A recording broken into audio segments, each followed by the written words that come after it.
welcome back to Diehard Entrepreneur Stories. Today, y'all are in for something a little different. Our guest story is one of hard work, creativity, and passion. Is the owner of Crystal's Backyard Boutique, Crystal Mitchell has built a thriving business offering affordable, trendy fashion jewelry while partnering with Paparazzi Accessories, a multi-level marketing company. Her vibrant personality comes through during her live sales on social media, where she's gained a loyal following. Crystal is a paparazzi jet setter, a top 1% producer of all paparazzi sales. She is a mentor and coach to thousands and speaks regularly at conferences, sharing her journey of overcoming obstacles and maintaining a long-term vision for success. Her story has become a source of motivation for entrepreneurs striving to create their own path. Welcome, friends. Crystal. How are you doing today, Crystal? Good. How are you? I'm doing great. Thank you so much for coming on. I also should mention Crystal is a friend of mine, so I already know Crystal. Yes. Now, Crystal, up front, before we dive in here, can you give our audience a brief rundown of what Paparazzi Accessories is and maybe what it isn't? You know, I'm more interested in your story here, but I'd like to clear the air before we jump in on Paparazzi as a multi-level marketing company and sort of what it is and isn't. Go ahead. So we basically buy a product at wholesale. We sell it at retail from Paparazzi Accessories. They've been in business for over a decade, and they are based out of St. George, Utah. It was 4 founders who started the company, and originally they started it doing like trade shows. So it wasn't initially intended to be a multi-level marketing direct sales company, but they started selling it at trade shows and they saw a need for the product. They saw a demand for the price point. Most of our products are $5. So I think that drives a lot of the traffic to our business. As consultants, we primarily sell on live video. We do a lot of social media, in-person events, vendor shows, craft shows, all that kind of stuff. But yeah, basically we just buy the product from Paparazzi Accessories at wholesale. We sell it for retail. And then with that, we also have another side of our business. So I like to say we kind of have 2 sides of our business. We have a side where it's very much so basic, like we buy a product at wholesale, we sell it at retail, that side of the business. And then we have another side of our business, which is giving people an opportunity to become a leader within the company, allowing people to have the opportunity to, recruit other people to the company and allow them to have the opportunity to be coached, mentored, trained by people like myself. So that's kind of like the thing with it is I feel like a lot of times, multi-level marketing make it like a bad rep, but I think it gives you like an opportunity to kind of plug and play. So, and I know we'll get into this, but when I started this business, I was 23 years old and I was a brand new mom. I didn't know how to start a company. I never even knew anybody who owned a business to kind of guide me or mentor me. And this gave me an opportunity to plug into a company that already has a product, that already has brand awareness, and I can just go and represent that and build something off it myself. Ooh, yes. I love that so much. Yeah. You talked about the 2 different parts of the company. I think from what I've seen in talking to people who have been associated with multi-level marketing companies or worked for them or had a bad experience or whatever, a lot of times they attribute it to that sort of that second part, right? Like building out your downline and this whole idea of you're just trying to get people to join and do their own sales and make money off of them, so on and so forth. But from you specifically, because I've got to talk to you a little bit outside this on your business, what I love is, really a business is 3 things, right? It's sales and marketing, it's operations, and it's finance. Y'all have all 3 of those. You're a legit business. You're getting a product at wholesale. You're able to market it and sell it and fulfill and make some money off of that while also providing value to your end customer, right? So I love that so much. Thank you for laying that up front. Now, as we jump into it, if you would, can you give us your background for our audience, sort of where you were, what led up to you really even becoming an entrepreneur, and then further deciding on starting Crystal's Backyard Boutique? So I saw a live sale and it was back in December of 2017, before people really even did lives. So I was kind of like, what the heck is this? This girl is on here at a kitchen table selling jewelry. I'm like, huh. So I started watching, and from the get-go, I was initially interested in the business opportunity. Like I said, I was 23 years old. I was a brand new mom. My only at the time was 6 months old, and I was getting ready to go into nursing school. And I knew that if I was going to go to nursing school, I was going to have to cut my hours at work because I could not, handle it all. And although like my husband like had a good career, I'm always the type of person, I'm a very hard worker and I always want to like contribute to the household. So I was like, you know what? I'm getting ready to go to nursing school. I would like to sell this jewelry, make a couple $100s a month maybe. And I started watching her, right? But then I was like, I don't know. Like, this is probably janky jewelry. Like, it's $5. Like, it has to be janky jewelry, right? Like, so I bought 2 pieces, literally solely for the opportunity. I wanted to see, what the product was like. I got the pieces in. I was like, okay, this is actually pretty cute. Like, it's not bad at all for $5. Like, you can't beat it. So then still skeptical, I kept watching and I was kind of like that silent, like creeper. Like I didn't really tell her I was interested in the business, but I sat back and watched pretty much everything she did. And finally I was like, okay, fine. The jewelry's not janky, but like there's no way you're making money, right? Like it's $5. Like what's the profit? Like how can you make money with that? And then one night I heard her say that she made a 45% profit. And like, especially at the time, like girl math, I was like, oh, that's basically half. Like that's great. So I was like, okay, 45%. I can figure this out. So instead of asking her again, I took a little notebook out and she does live sales. So I started tallying like how much she was selling. And I was like, okay. At the end of the live, I was like, holy crap. Like there is no freaking way that this girl in her house at her kitchen table just sold, X amount of dollars and made X amount of profit. Like that's crazy. I was like, sign me up. Like I'm in it.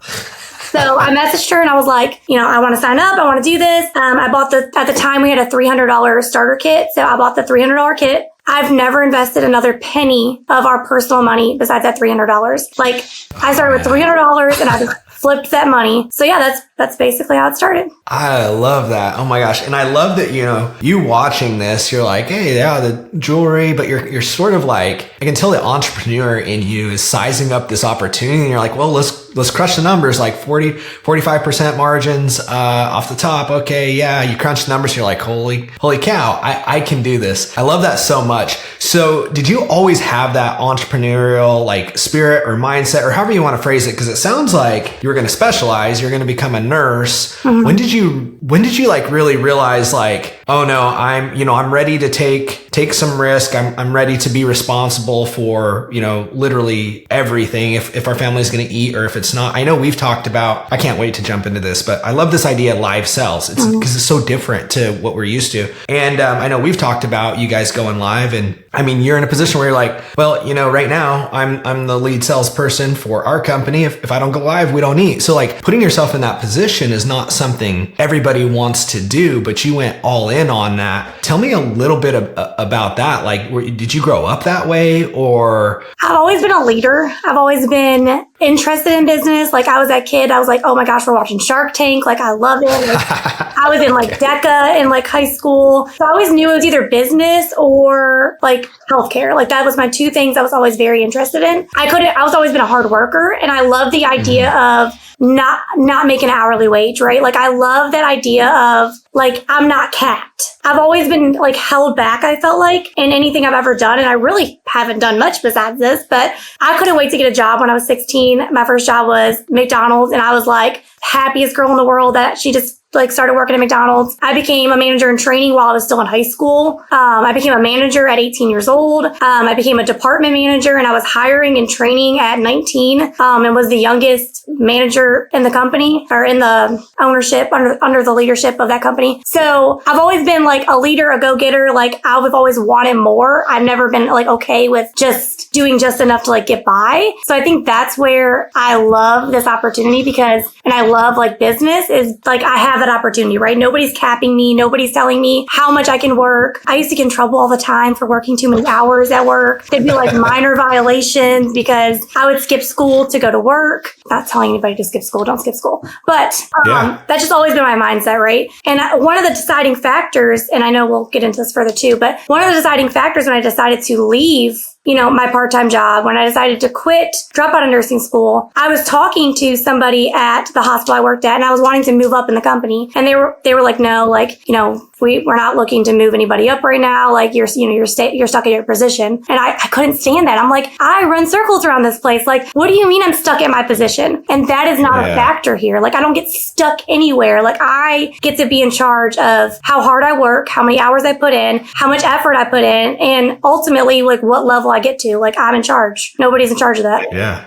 I love that. So it sounds like there was, during that time when you decided to drop out of nursing school, pursue entrepreneurship, pursue this opportunity. It sounds like there was a few different things going on. You had a big decision to stay in school, to not stay in school, a big decision to go off on your own, and then a big decision, hey, if I'm going to go off on my own, is Paparazzi the way? Is it another opportunity? So was there any like really defining moment, or did you like walk into nursing school one day and you're just like, nope, it clicked, like that's it? Tell me a little bit about that. So I've always wanted, I knew I was going to do business or like nursing. I was very passionate about like nursing in the healthcare field. And anybody who knew me before, like shocked, right? Like that I was going to drop out. Like I dropped out halfway through my program. Wow. But and you'd already made some sort of investment at that point then. So you're just like walking away from that. Yep. I was halfway done through the program. But again, I initially started to make a couple $100 a month, and I started doing it, and I started doing really well, really fast. And I started like seeing other people in the company who were making $15,000 a month, making $20,000 a month, making $30,000 a month. And I'm like, there's a bigger opportunity than a couple $100 a month here. Like, I don't know. I just felt like maybe it was God. Like, I don't know exactly what it was, but I fell in love with it. I enjoyed it. I was making people feel good. People would come to my shows and then message me and say like, oh my gosh, like, I was so depressed and I started watching your shows and like, you brought so much joy into my life. And I started seeing like, there's something bigger here than just an opportunity, just a couple $100 a month. Like there's an opportunity for me to like step into a position where I can help influence other people's life and like bring joy to them through jewelry. And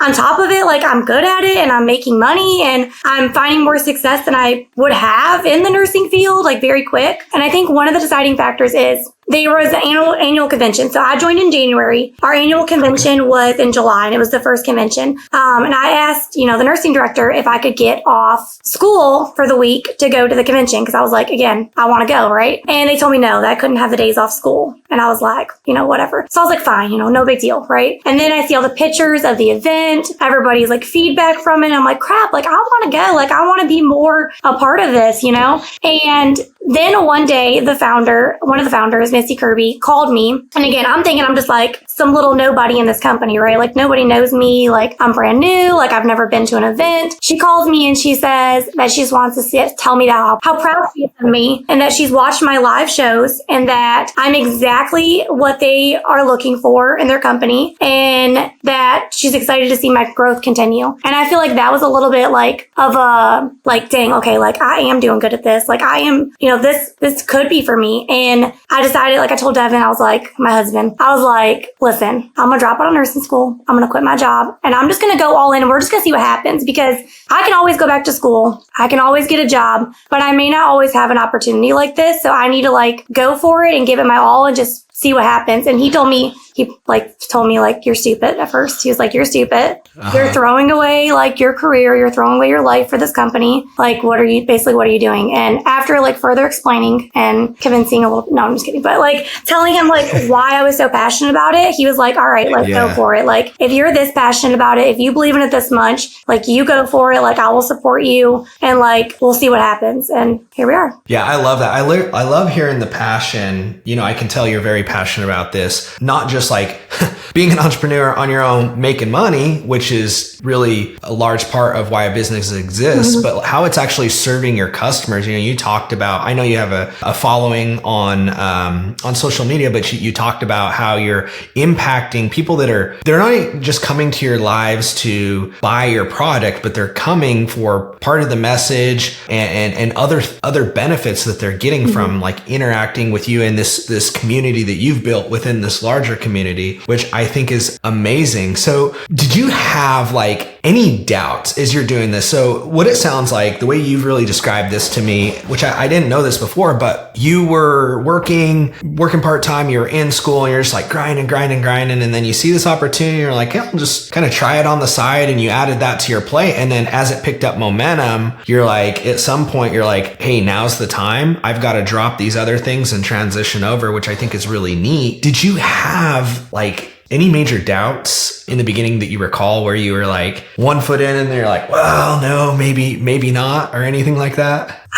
this question, I hate this question because I feel like I should say yes, I did. But like, I don't know. Like, I wouldn't say it was doubts. Have I had moments where it's like nervous or like a little anxious about like what's to come? Yes. Sure. But I feel like at the end of the day, like I will always find a way to win. And if it's not winning here, like I will find a way to win somewhere else. Like I don't look at like failure as a bad thing, or if it doesn't work out, it's a bad thing. Even like when like my husband decided to leave his job, like, and do this with me, like I looked at it as like, this might not be like a forever thing, but it's a right now thing. So why don't we enjoy it and like see where it takes us? And I think a lot of times people hinder their success or hinder their potential because they're so scared of what could happen, where I'm always just like, it'll work out. Like it will be okay. It'll work out. Like things are meant to happen for a reason. And I think if you keep that mindset of no matter what happens, like we're going to find a way to win, and it's going to be fun. I love that. So would you say a big part of that's maybe been your faith? Because that's what I'm hearing, right? Like part of it's like, you're like,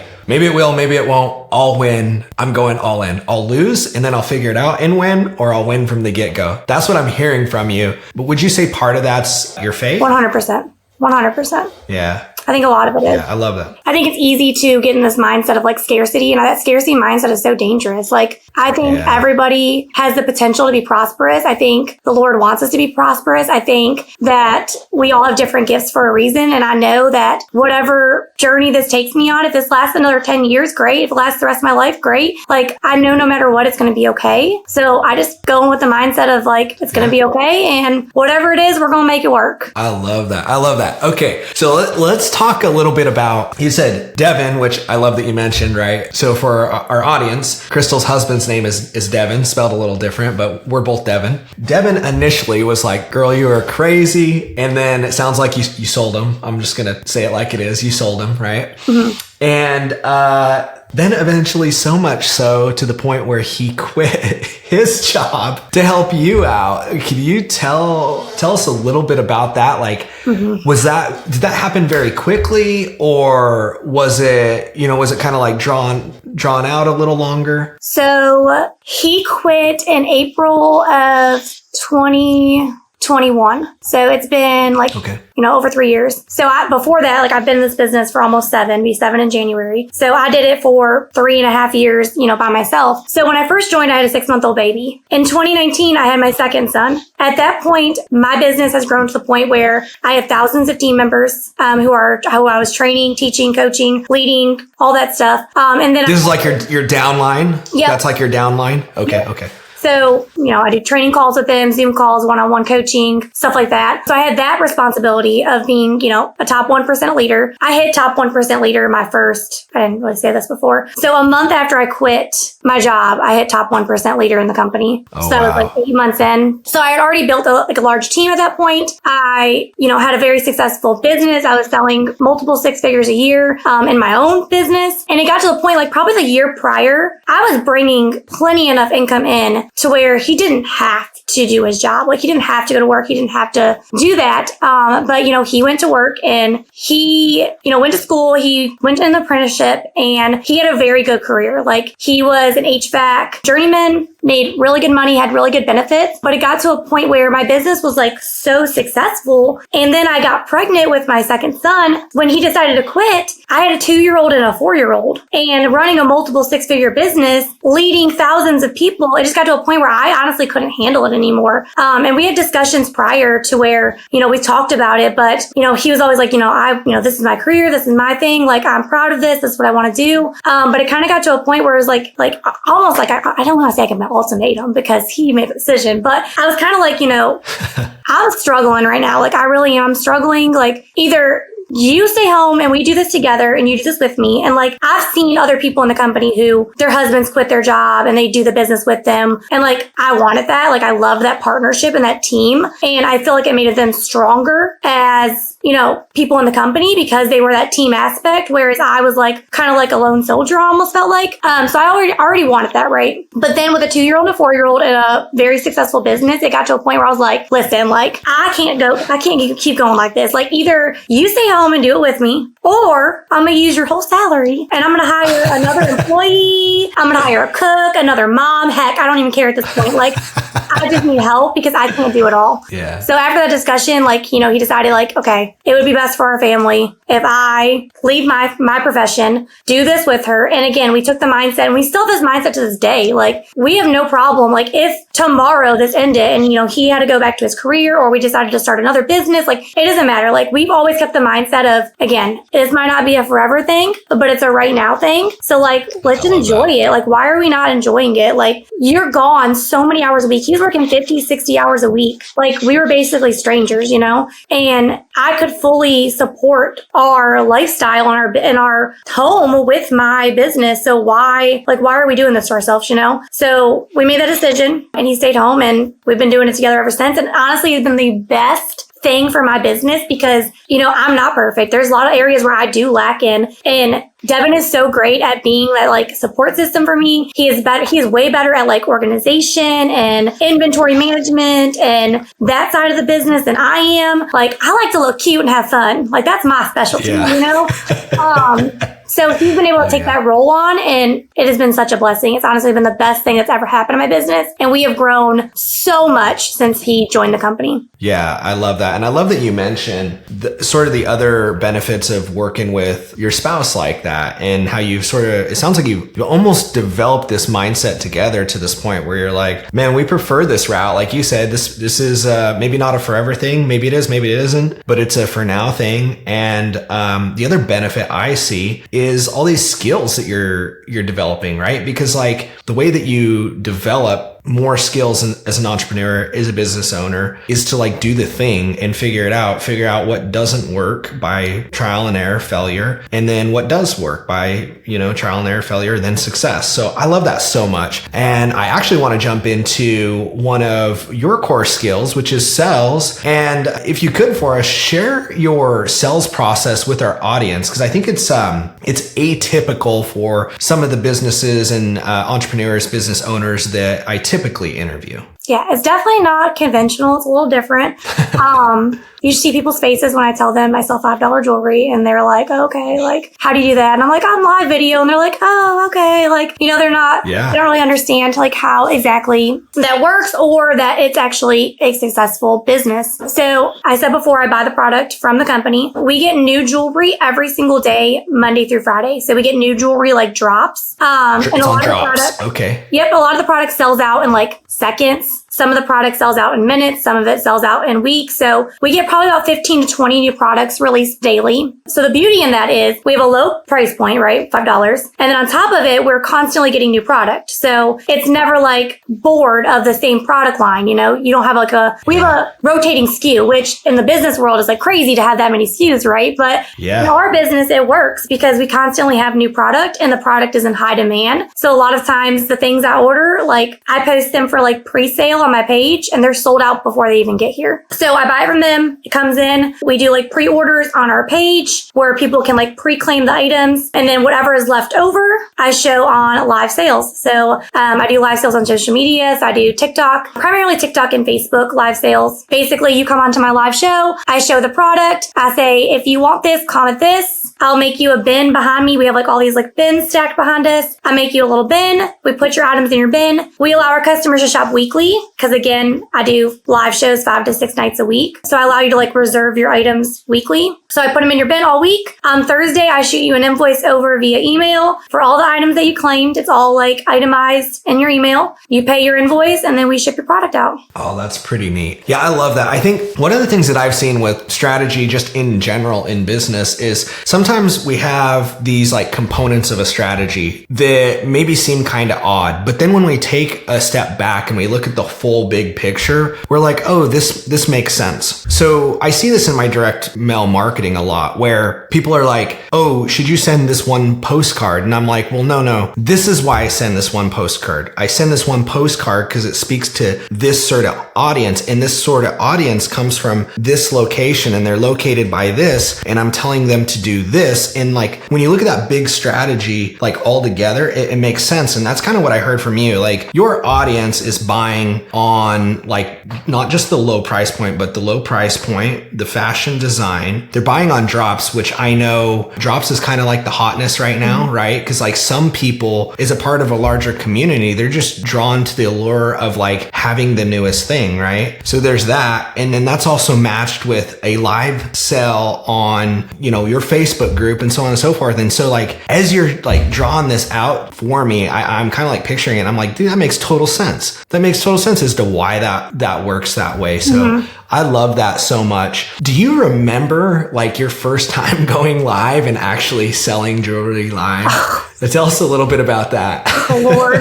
I was never like a social media person. And that's what a lot of people will say to me. Like I'm like a live in my own little bubble kind of girl. So it's like funny because I always say like I'm an introvert extrovert. Like I'm introverted until you get to know me. And then I'm like, I don't shut up. And that's why live sales are perfect for me because I'm behind a camera and I could just talk all I want and nobody can interrupt me. And it's great. But I will say my first live sale, it was funny because I only had like 300 Facebook friends. I had no kind of like following. I've never done another business. I wasn't like the most popular person in school. Like I kind of just like kept to myself. So when I started this, I didn't know anything about going live. I don't think really anybody knew much about going live. I had no like lights. I had no fancy setup. I literally had sticky notes, a Sharpie, and Dollar Tree like bins from the Dollar Tree.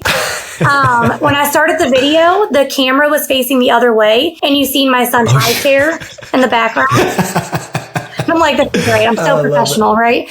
But, yeah. I honestly just, I didn't really care, you know, I was like, okay, whatever, I'm just going to sell this jewelry, you know? So I flipped it around. My first live sale was 3 hours long, which in our business is like almost unheard of. Like most people's first live sale is like 15 minutes. Mine was like 3 hours long. I showed every single piece of jewelry that I bought. I had like maybe 10 to 15 people watching. And it was primarily like my mom, my sister, my grandma, like, you know what I mean? It was like all primarily family. Yeah. I remember doing that live sale and I was so scared. Like the whole time, I actually watch it from time to time just because it's funny. From time to time, like I would like look like this, like barely look at the camera.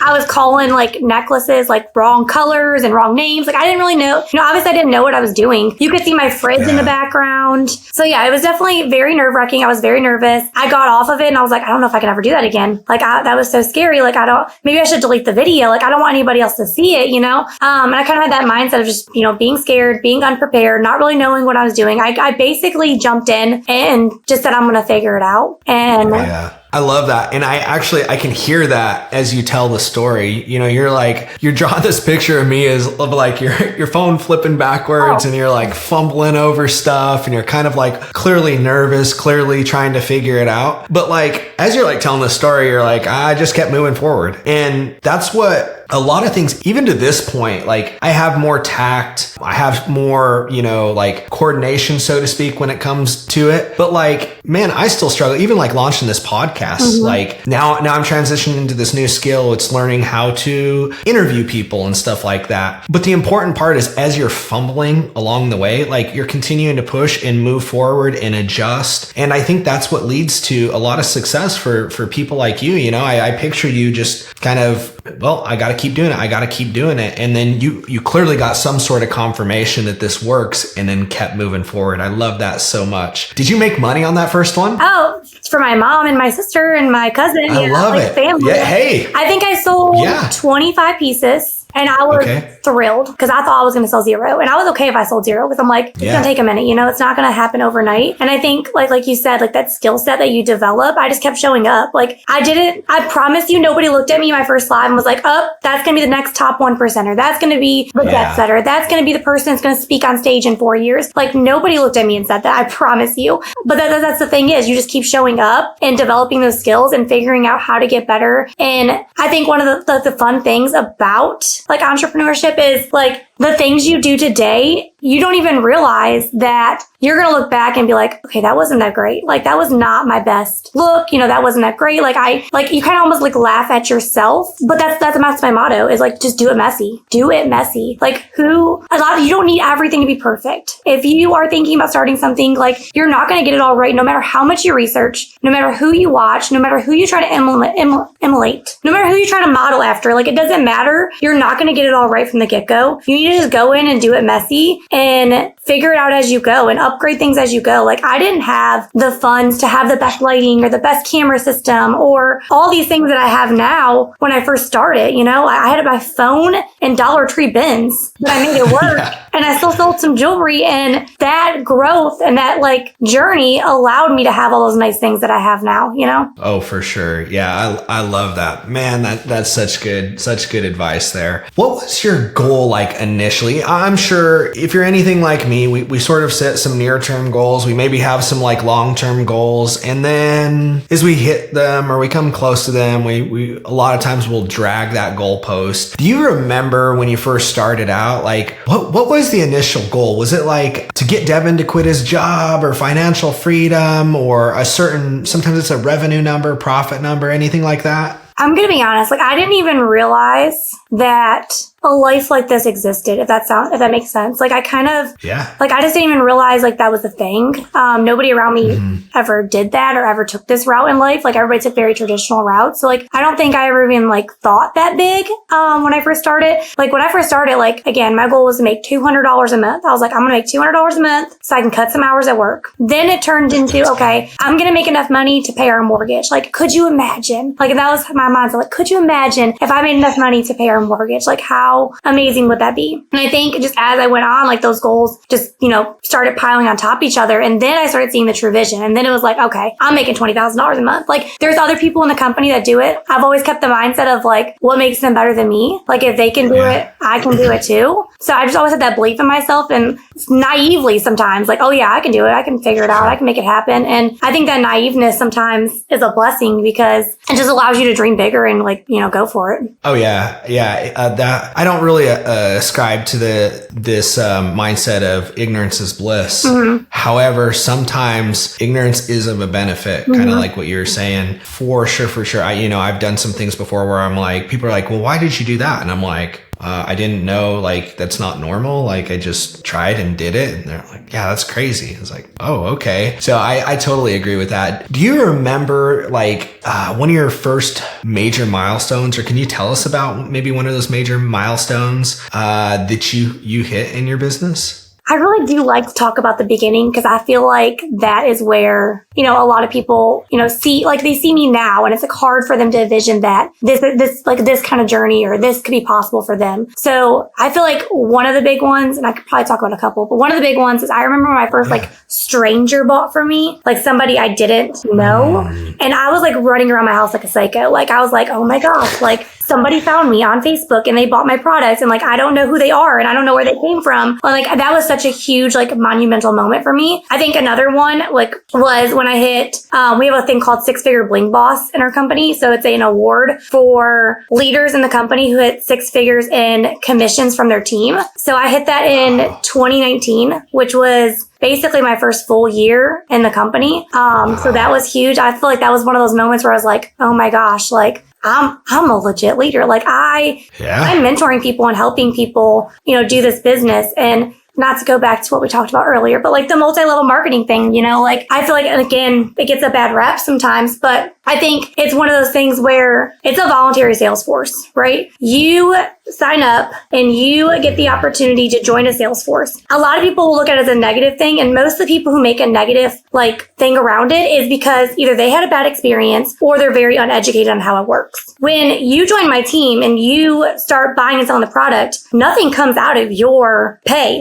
You buy it wholesale and sell it retail just like I do. The benefit is the company gives me a kickback, gives me a percentage of your sales because you're being more successful. I don't make money off people on my team unless they're successful. If you just sign up, I make $10 off your sign up or something. I don't become a 6-figure earner off of somebody who just joins up, just signs up, right?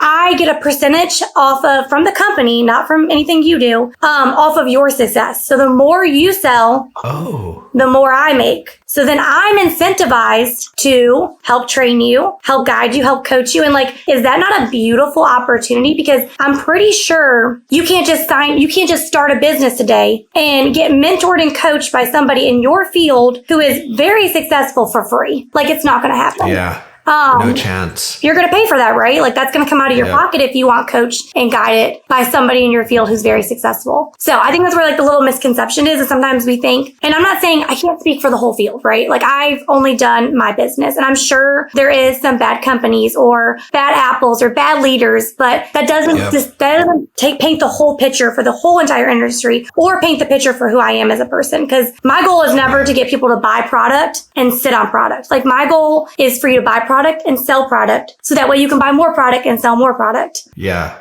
That's huge. I want to dig in right there real quick, because again, there are different components of your business. This is that component where you're training, leading, mentoring, and yeah, you're getting commissions off their sales, but you actually just kind of blew my mind here, because I didn't know that, there's all different types of MLMs, all different types of structures. They're like, a franchise model. There's differences. Mm-hmm. If I heard you correctly, let's just use some numbers here. Let's say, for instance, sell $100 in jewelry, 45% margins. Let's say that 45% goes to one of the other consultants. You don't get a cut of that. You actually get a cut of the company's price. So companies selling at wholesale, but they're the ones that actually pay you out. So it doesn't even affect how much goes to your consultant that's in your downline. Correct. Is that correct? 100%. So, wow. When you sign up, so based on like, what rank you are or whatever, I make 10% off the product you buy. So you buy product to sell, I make 10% off of that. And then I can unlock like other bonuses as well, based on like my team, my organization's overall like volume. So I make 10% off that. I make 10% off the volume that you purchase. As my like frontline, like they call my frontline, like my people that are direct to me, that sign up directly with me. And as a frontline person, they get different perks than like my whole entire organization, right? So they are direct access to me. They got my phone number. We do one-on-one coaching calls. And then I have like total downline. So then, and this is where like the pyramid scheme kind of thing comes into play. We're like, oh, is it a pyramid scheme? And like people like throw around that term and don't really know what it means. Like, pyramid schemes are legal, first off. Secondly, like in the company, you can outrank anybody above you. You can outrank them. You can outsell them. Like, I am the same rank as almost all of my uplines, and I sell more than a lot of them. That's like, it's not like, oh, you can never get above this person because you signed under this person. That's just not how it works. Do they get like compensated? Yes, they get compensated based on what you sell. But hey, they raised you up, right? So as they should. Exactly. And I very much so work for my commission. I tell people about the opportunity. I train people, coach them, mentor. I do Zoom calls. I do incentives for it's a sales force. It's a voluntary sales force. But the problem with industry comes in is where anybody can sign up, right? So here's the problem. It's not like a job interview. If I was getting job interviewed for a sales position, right, I would have to provide certain skills. This is entry based, right? Anybody can sign up. Anybody can join. You don't have to have certain skills. Nobody's going to tell you can't be a part of the company. And that's where the problem comes in, is people come in and maybe they come in, they're not coachable. They're not motivated.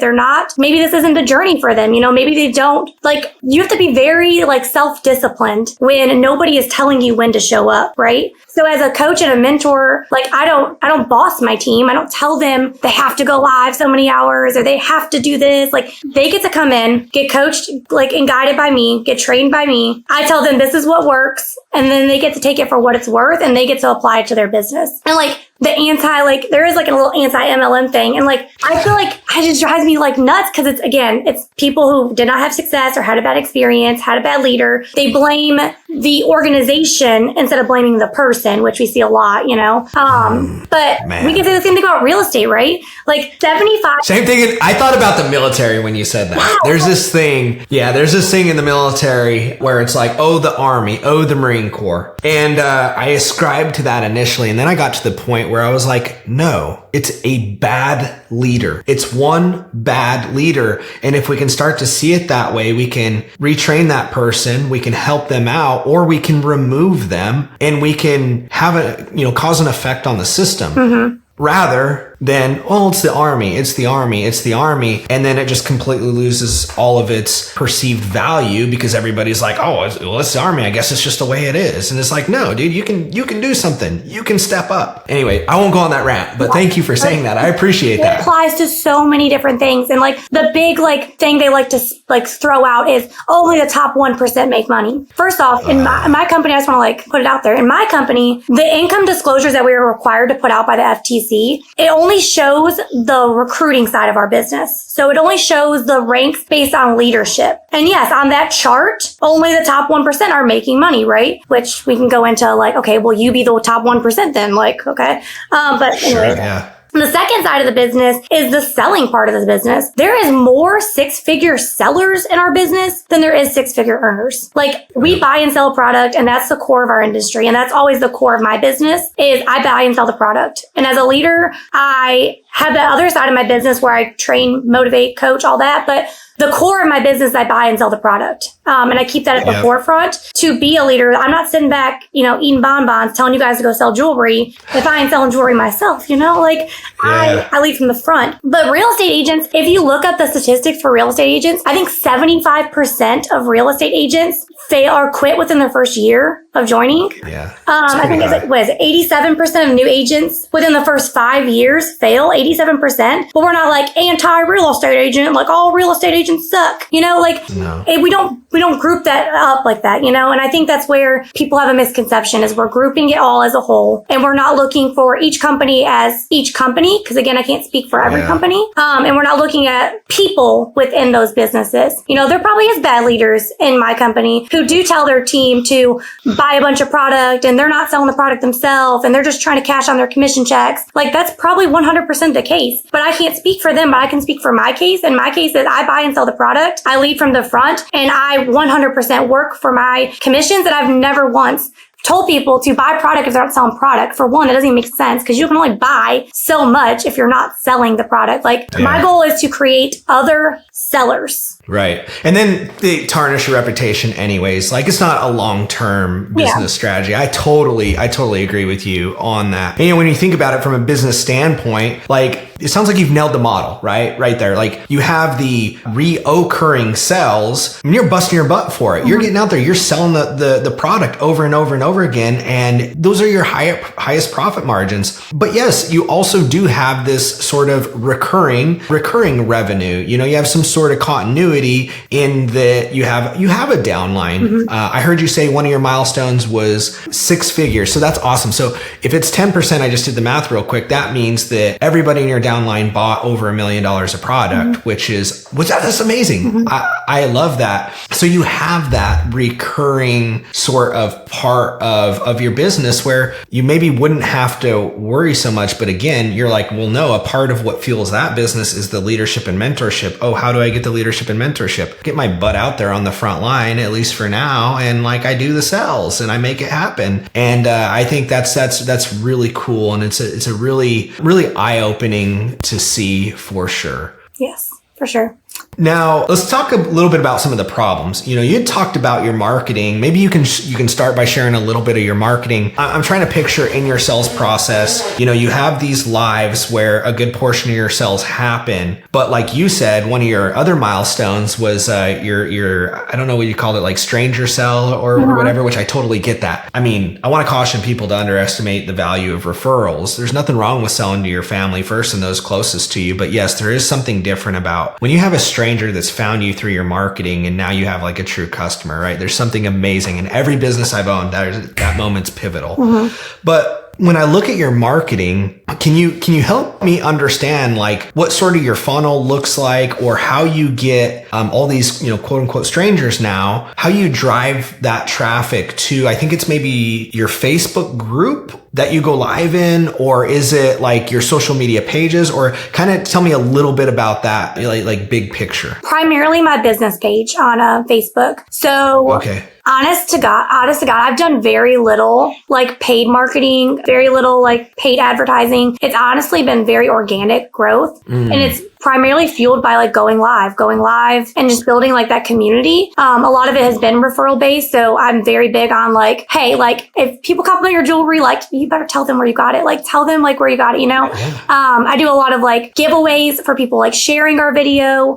So that's been huge. People find us by like people sharing it, and a lot of things on social media. It's been very much so utilizing social media. So, a lot of what pushes your video out there is, you know, getting the traffic, getting the comments, getting the likes, getting the shares. So I've always been very fueling that. So I will do like, okay, if we hit 30 viewers, we'll do a giveaway. So how do you get people in here? You can tag them. You can use that symbol and tag them in the comments. You can like the video. You can comment on the video. You can share the video. You can share it to your story. And a lot of it is educational too, because they may not know how to do those things. So you have to take that second to like show them, hey, this is what I need from you. I think a lot of times we don't ask people enough in our businesses what we need from them. And I think when you build a authentic community based on like just sharing truly who you are, like my customers love to do those things for me. They want to help me. They want to see me grow. So they're more than happy to do those things. And then on top of it, I'm fueling it with, okay, if we hit this many viewers, we'll just stop what we're doing and we'll give away some free jewelry. I've done things where like bring a friend night. So if you bring a friend to my live, you know, you guys both will get a free piece, you know, tonight. So I've done things like that. I've done like email marketing to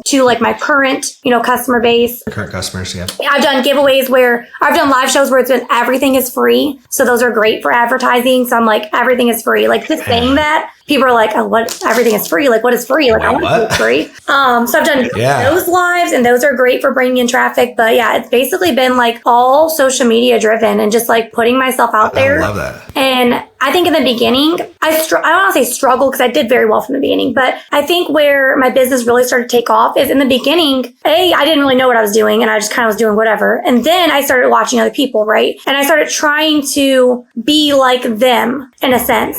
You know, I saw them and like, they motivated me and they inspired me, and it was nothing bad, but I was like, okay, like I need to look like this, or I need to talk like this, or, you know, I'm not professional enough. Like nobody's going to want to like shop with me because this person's so successful and she's more professional than I am. And she says all the right words, and I like a scatterbrain sometimes, and I just like say what I want to say. And I think I started trying to do that, and I wasn't finding my people, right? And I wasn't being authentic with myself. And I think people can read right through that. And I think once I started realizing, you know what, like screw that. I'm just going to show up as me, and I'm going to be me, and I'm going to be me bold and loud, and I'm going to find my people like that. And I think once I started doing that, it comes easy, right? Because then you're not acting, you're not trying to be like anybody else. You're not scared of what people think about you. And you more so just show up as you. And then when people start liking you for you, that's where the beauty comes in, because then you realize, oh dang, there is people who like me for me, and you just start being more of yourself. And I think people appreciate the realness, you know, they appreciate the authenticity. Yeah, absolutely. And then on top of that, you know, your customers you get are very similar to you. So it just makes the relationship more natural and more easy. You know, I'm learning that more and more, where sometimes I'll get frustrated if something doesn't go right with a customer or whatever. But then I look at it and I'm like, really, like we're so unaligned here. Like, let's cut it loose. It's okay, because it's just causing tension. So I love that you said that, man. That's so impactful.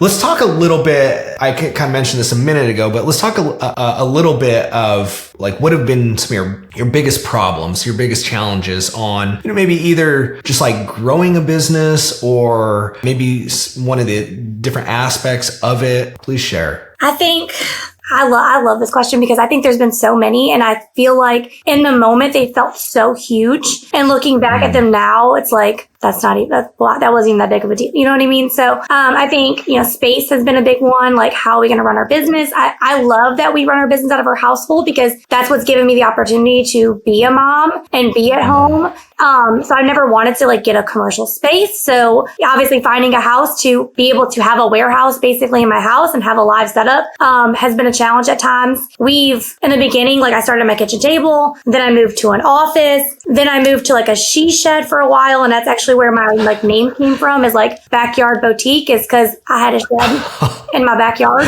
That's awesome. Okay. And then I took over the garage, like half the garage for product, for, you know, whatever. Then I got another shed for product and like supplies.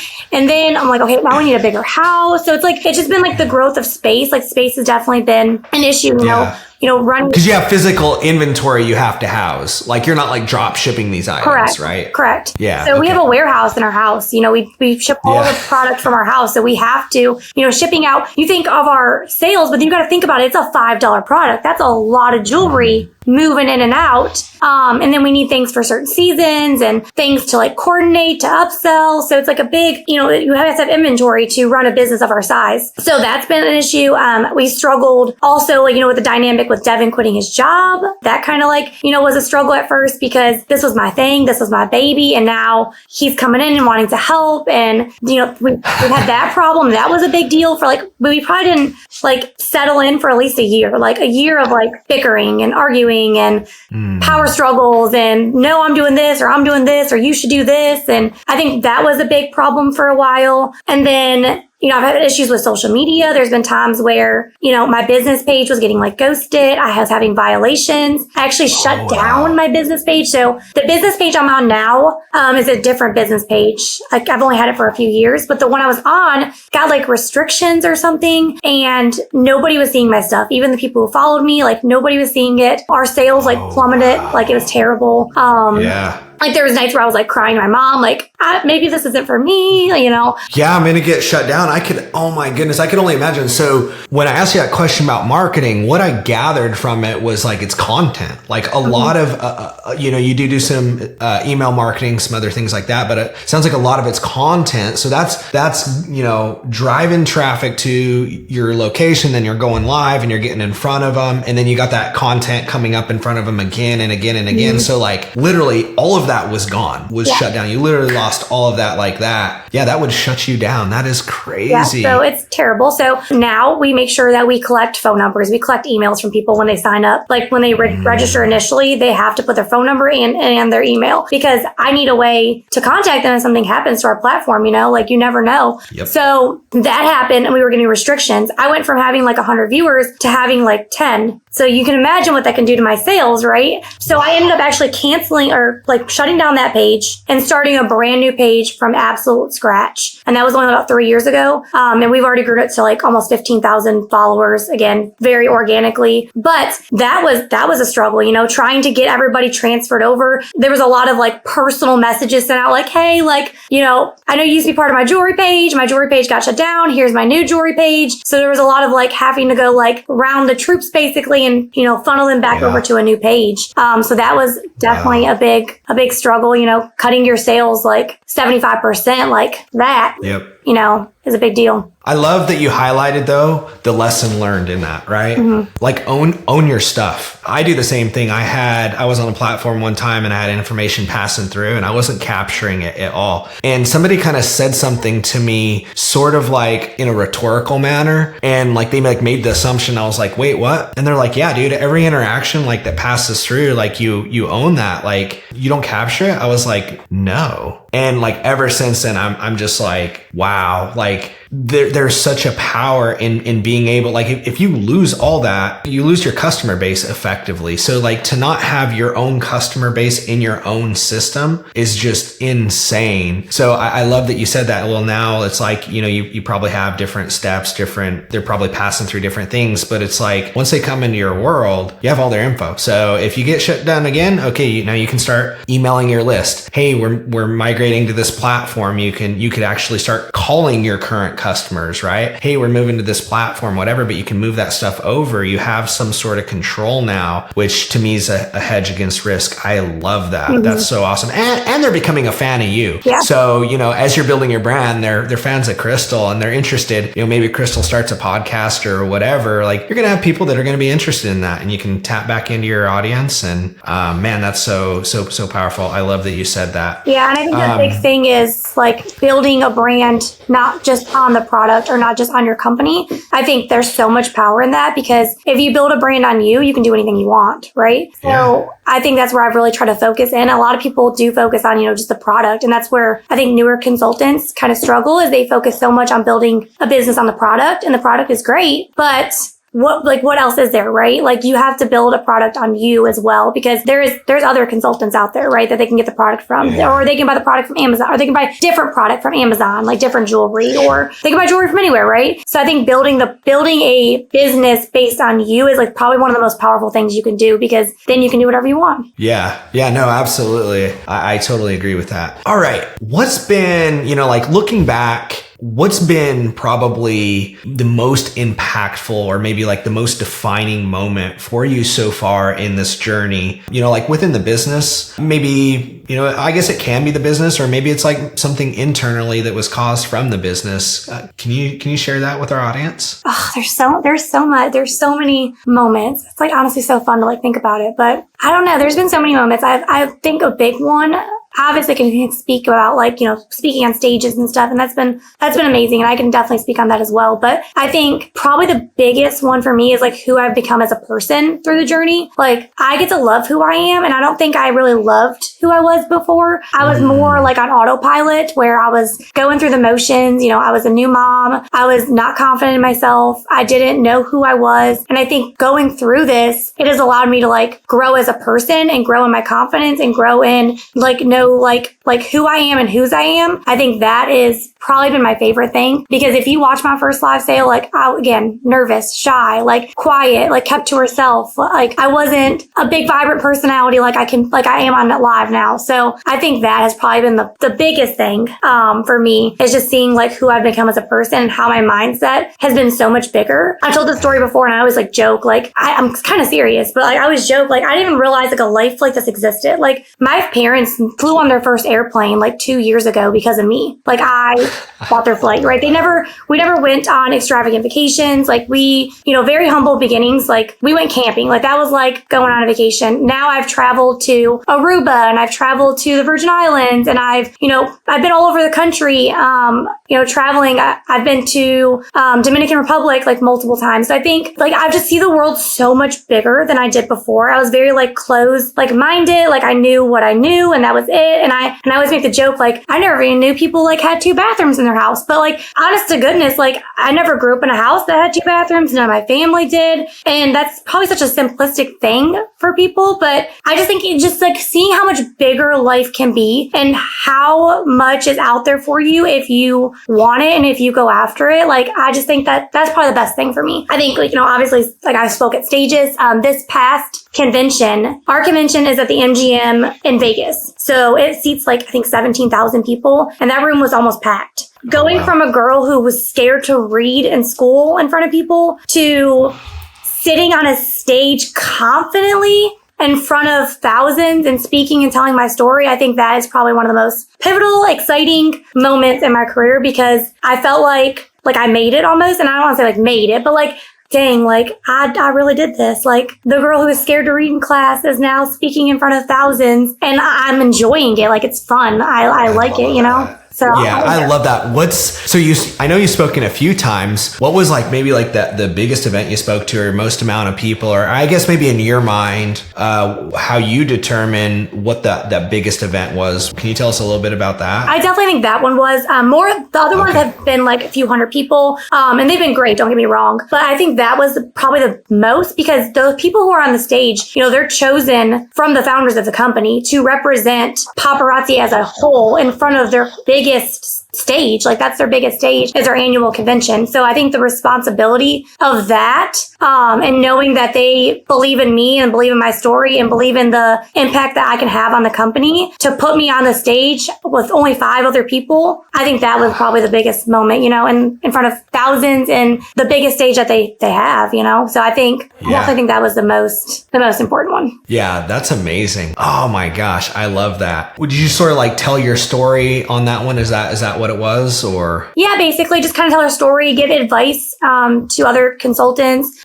Sure. kind of explain like challenges that we've had in our business. On that stage, I spoke a lot about, being a new mom, like how rough that was, dealing with a toddler and a newborn and still working my business. Like there was times in my beginning of my business and when I had my second son too, where I would start a live. And at that time, again, Devin was still working, right? I would start a live and I would be live selling jewelry and then the baby would wake up.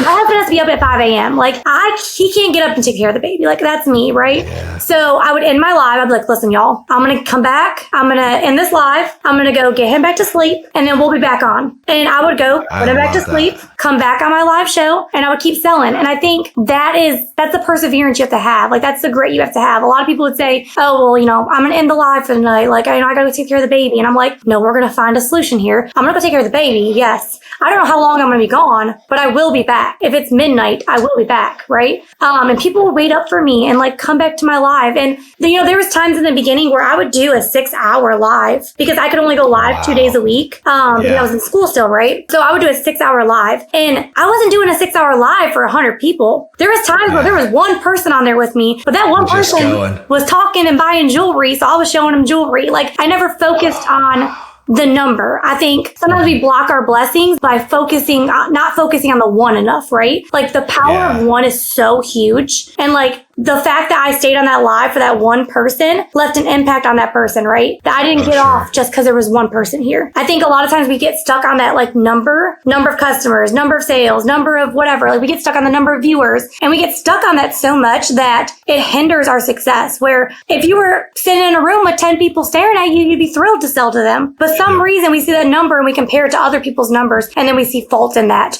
Or we see that like as a bad thing, and I've never looked at it as like that. I've looked at it as 1 can turn to 2, 2 can turn to 3, 3 can turn to 4, like so fast, or 4 can turn to 12, like 4 can turn to 8, 8 can turn to 16. Yeah.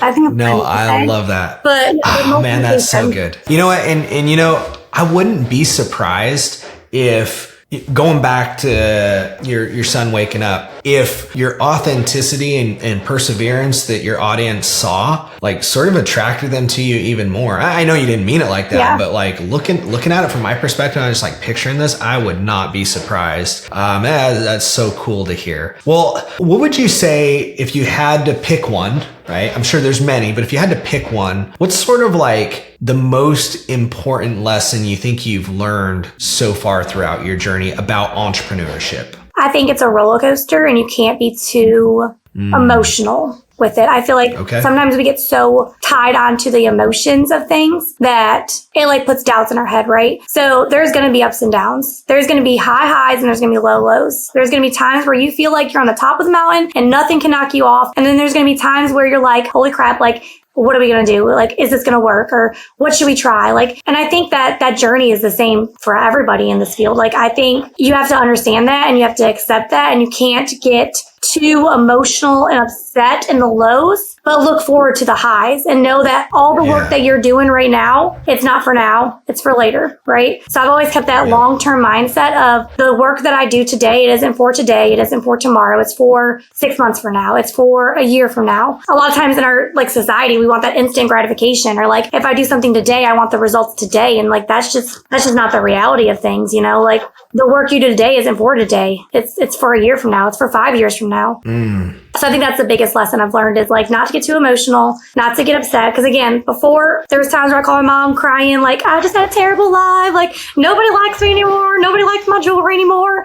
And I don't think I do that anymore. I'm just like, okay, like keep it moving. Tomorrow's another day. And I don't think one day is a picture of your whole entire business. Like one bad live, one bad week, one bad sales month. Like that's not the whole picture of your business. Your business is so much bigger than that. Yep. No, I love that so much. That's so good. I heard a few different lessons in that, but I love all that. And what it reminded me of was I read this in my devotion not too long ago, and I've heard a couple, other entrepreneurs, people in personal development say this, but as a reminder, we're always in one of three places. We're always just about to enter a storm, in the middle of a storm, or coming out of a storm. And like that is the pattern of life. especially in entrepreneurship. And so I like this idea that you sort of paint a picture of like, I sort of expect it. I know there's going to be high highs. I know there's going to be low lows and everywhere in between. And knowing that from the get-go helps you sort of set your expectations. And similarly for me, a lot of times I'm like, all right, Devin, are we in the middle of a storm? Are we just coming out, or are we about to enter? Like where we at? So I have sort of that awareness and I'm like grounded, like intentional in the moment and not caught up in the emotions of like,